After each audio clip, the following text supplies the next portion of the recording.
And there's this guy with the purple jacket is trying to block her from going on stage. Woof. Everyone thinks they know the story of Meghan Markle's unexpected appearance at Prince Harry's speech. But what actually happened is so much stranger than what you've been told. It starts with a public refusal, an icy silence, and a hidden power struggle that changes everything you thought you knew about the Sussexes. This wasn't just awkward. It was a devastating turning point no one was supposed to see. Harry for years had been the one to always step aside, giving Meghan the spotlight, like a dedicated co-star. But this time, the script flipped, and the world watched in stunned silence as a royal facade began to crack. And she goes around him, she even ignores him. Wow. She ignores the guy. Again, I have to be careful what I say, but There's an entire world operating behind the polished smiles and carefully curated headlines that most people never see. Today, I'm taking you inside. Prince Harry was in the middle of a carefully structured speech, his tone steady, his body language calm, every eye in the room locked on him. Then, out of nowhere, Meghan Markle made her move. She stepped onto the stage without being announced, walking straight toward him with the kind of confidence that demanded attention. But the room didn't gasp in admiration. It froze in confusion. For a moment, even Harry looked caught off guard, his eyes narrowing just slightly as he realized what was happening. Meghan placed her hand on his back, signaling she wanted the spotlight. It was the same gesture that in past appearances had always ended with Harry instantly passing her the microphone.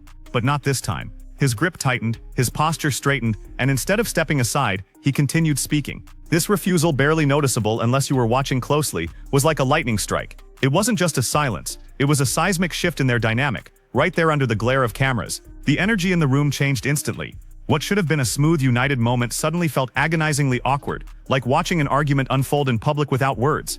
Meghan forced a smile, her hand lingering just long enough to make it clear she wasn't ready to back off. But Harry's focus remained locked on the crowd, determined not to break. In that single exchange, everything felt different. The balance of power had shifted, and the audience sensed it. Now, Harry has full control of the mic. When Meghan walked on stage, she could have said, "Oh, here's my wife," and hand over the microphone. Did he do it? No.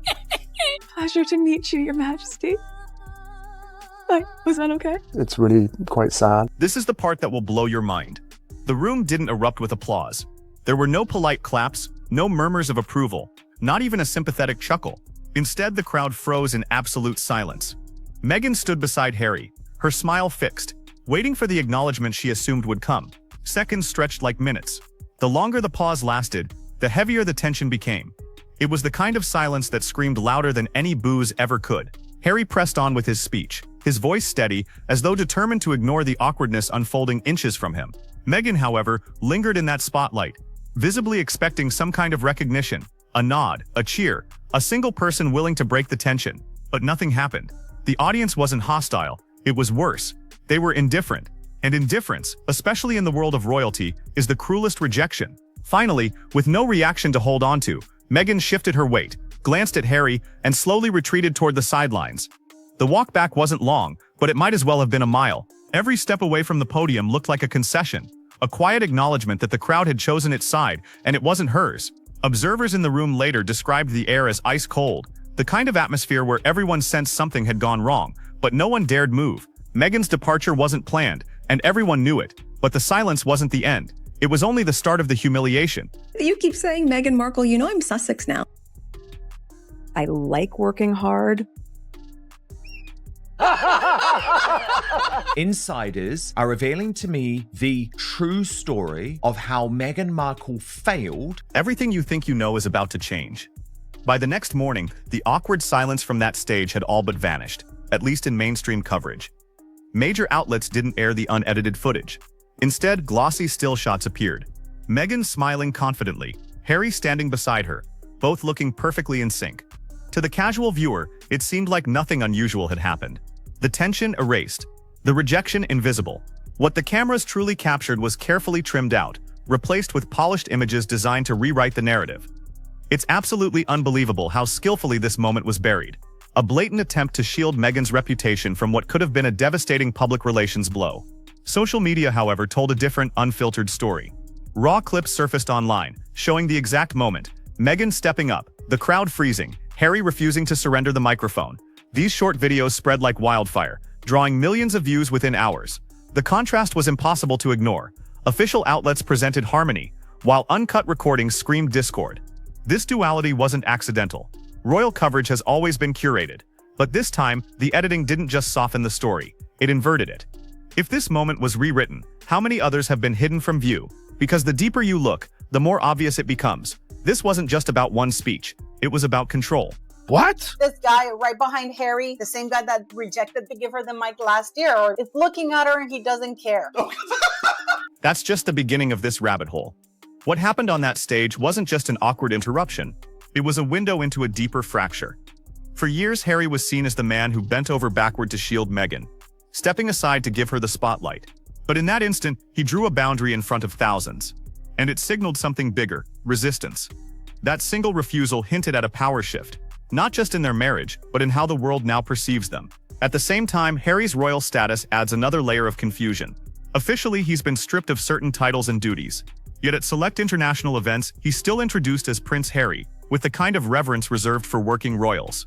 His mixed signals create a strange limbo. He's neither fully in nor fully out, and Meghan standing beside him feels even more like an outsider trying to force her way back into relevance. This ambiguity isn't accidental.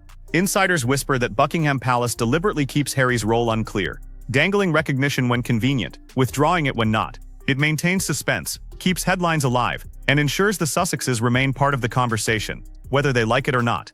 The stage clash only underscored that tension. Harry pushing back against Meghan in public raised questions the palace didn't need to ask out loud. Is Harry starting to choose the crown over his wife, or is he simply tired of being overshadowed? Either way, the cracks are no longer hidden. And she's going around causing trouble, looking for a mic. Where is the mic? With that absolutely manic smile on her face. What happens next defies all logic. Behind the polished photos and public smiles, the fiercest battles aren't about speeches or microphones. They're about family. Sources close to the couple claim Harry desperately wants his children to experience pieces of the tradition he grew up with. He's spoken about Eton, the elite British institution attended by generations of royals. Imagine Archie walking the same historic halls he once did. For Harry, it's not just schooling, it's heritage, a connection to the life he left behind. Meghan, however, reportedly has no interest in returning her children to the UK. She prefers raising them in California, far from the rigid royal bubble. But the disagreement doesn't stop at geography. Insiders whisper that Meghan has blocked discussions of British schooling entirely, unless, as one source put it, appropriate concessions are made, financial, security, or otherwise. To some, it looks less like negotiation, and more like calculated leverage. This tug-of-war has become symbolic of their relationship. Meghan appears to hold the upper hand in private decisions, steering the family's direction with firm resolve. Harry, once content to follow, is now showing undeniable signs of pushback. Friends describe him as increasingly frustrated, quietly longing for ties to his past, while feeling cornered by Meghan's firm refusals. The stunning irony: their children have become pawns in a larger struggle between tradition and independence, loyalty and rebellion. And while the crowd only saw a microphone snub, those who know the couple insist the real power struggle is happening far from the cameras, in a secret world that determines their future. But here's where it gets really crazy. If Meghan's sudden stage entry was bold, what followed was brutal. Event organizers made a quiet but unmistakable adjustment. Meghan was kept off the spotlight for the rest of the evening. Instead of her usual place front and center, she was escorted to a side seat position, just close enough to be seen, but far enough to remind everyone she wasn't leading. It wasn't a formal announcement, but the message couldn't have been clearer. Her role had been downgraded. The optics only worsened. Observers noted her designer gown, meant to dazzle, looked strangely ill-fitted under the harsh lights. Social media commentators described her expression as tight and her smile as strained, while Harry continued mingling with guests.